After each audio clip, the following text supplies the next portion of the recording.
Today I'm going to be practicing some of the different knife cuts I've been learning in my culinary class. This is the tool bag I have. I really like it. It's got a lot of things in it. And this we need to talk about.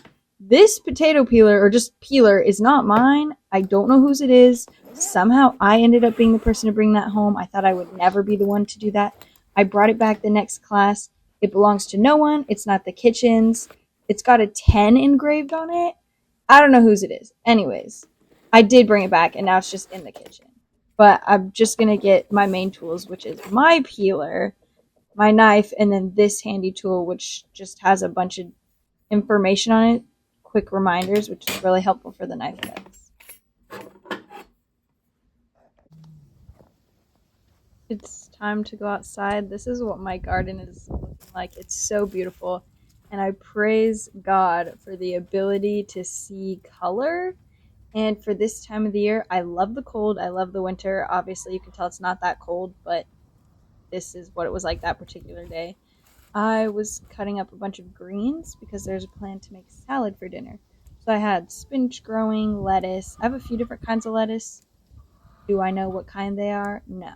I plant and then I forget and it grows. So as long as it tastes good, okay, that is the goal.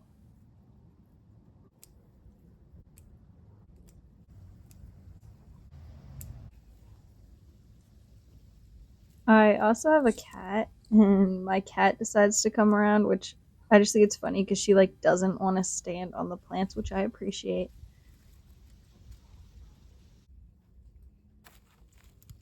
Anyways, I finished up getting the lettuces I would need, and then I just have more clips of my cat because I feel like long-haired cats are sort of majestic. Like, look at her.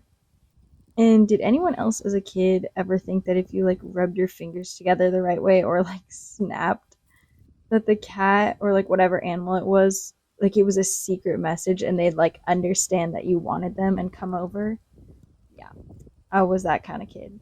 But look, it worked. She came over. Anyways, this was just a beautiful day. I love creation and I love that God chose to make things beautiful for us to experience and to see his glory and majesty in our everyday life. Like, look at this cat. She's shining. It's beautiful. And then the lettuce, it's abundant, it's green, it's big, it's beautiful. I love it, and I could not wait to cook with it. It's now time to prep the lettuce and the potatoes. So I just soak all the lettuce until I'm going to use it, and then I also put gloves on. Just put it in a bowl of cold water and rinse off as much of the loose dirt and anything that's on it from the garden. Spinach has got to be the best lettuce.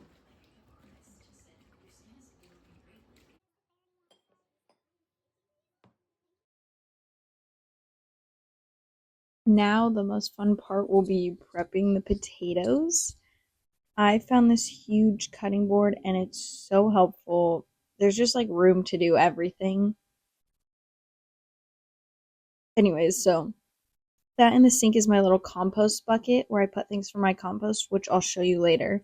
And if you've seen my video before this of making a compost pile, it's been quite a few months. I'm not exactly sure how long. It feels like a year. So you'll be able to see how my compost pile has changed. Peel all your potatoes. Different recipes call for different things, and everyone has a preference. I personally don't even really like potatoes, so of course I'm going to take off the skin. Plus, I was making french fries for dinner, so I just don't really want the skin.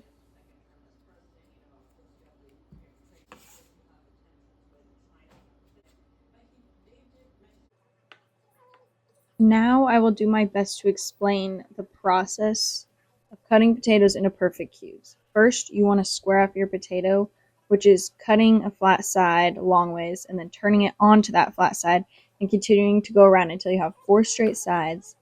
Then cut off the end and you'll be left with a cube. You're going to do that with all your potatoes. If I was in a professional kitchen, I don't know exactly what they use the scraps for and the edges. I mainly know that they use them for mashed potatoes, But since I'm just cooking for my family, I'm gonna cut them into fries later because we don't really care about the shape as much. Then I have this little tool that has a ruler on it, and I am cutting everything into 1/4 inch measurements, which means you want to start cutting long ways again. And so you'll have 1/4 inch slabs. And as you see, they stick to the knife, so you can just use that to measure the next slab. So they should all be exactly the same.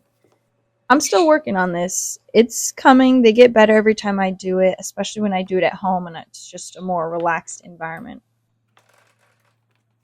Also, if you'll notice, I'm going to start making little piles here on the side.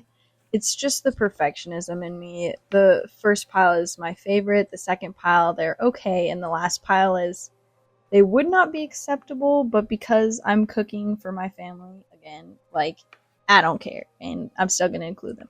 But this just helps me kind of keep track of my progress and see, like, the pile that's supposed to be the best is getting taller, which means I'm progressing. So that's positive. If you can see, that's so satisfying, bro. I'm so happy.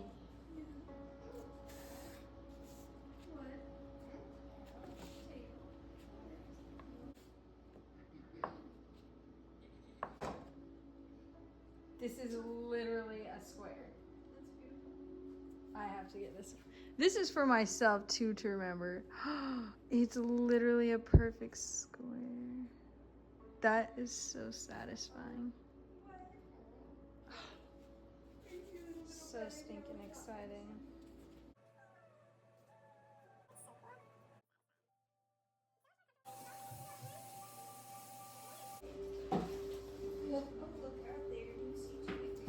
Do you want these on camera so I can compare in the future the perfect squares? Literally so satisfying. Yeah, if you couldn't tell by now, I was very proud of them coming out as almost perfect squares. I don't expect to perfect this, but it just really feels good to succeed at something, especially food. Like, I'm literally learning and training to make something that everybody needs to nourish their body every day taste better, look better, be more fun, flavorful. Like, literally, does it get better than that? I don't know if I've ever done anything that's felt like it immediately has more of, I guess you could say, an impact than food. I mean, kind of crazy. Anyways, I finished chopping up these scraps, which these I did as the french fries for dinner, so I just did them into spear shapes. And because it's the ends, they're not all perfect, but guess what? Neither are we, so it matches. And yeah, I'm putting them in a bowl of water. If you haven't done this before, that just keeps them from being exposed to oxygen. If you leave potatoes out in the air, they just get brown or reddish, kind of gross. Then I washed my surface. I love this cutting board, but washing it is not very fun because it's kind of huge, but it's worth it. And then my lettuce, I drained it and I spun it in the lettuce spinner until it was dry. And you'll see my little brother. Well, he's not that little. Does anyone else have that? Where your siblings just get stuck in your head at a certain age, and then you're like, my little brother, and you're like, oh, he's literally not little anymore. He's a teenager. Anyways, do this until your lettuce is dry. And tip, if you're ever preparing a salad, ever, professionally, at home, for a party, for church, anything, please cut the lettuce into bite-sized pieces. My mom said it in this clip as well. Because I don't know about y'all, but I really do not appreciate trying to eat salad in front of people and you get like a strip. Anyways, I took the potato scraps out to my compost pile, and if you saw my last video, let me tell you, like, it's doing well. I don't really have an exact way that I do it. I just kind of keep adding stuff and I keep it kind of moist but not too wet. And I definitely see things decomposing. You may have noticed all my American themed bracelets. This is because I filmed this on Inauguration Day, which I was very excited about. I'm still very excited about how things are going. And I also have a jewelry store. So everything is in the description if you want to look at it. But yeah, dinner turned out great. This was the salad, and the fries were pretty good. I'm not a huge fan of potatoes, but it seemed to go along well with the family.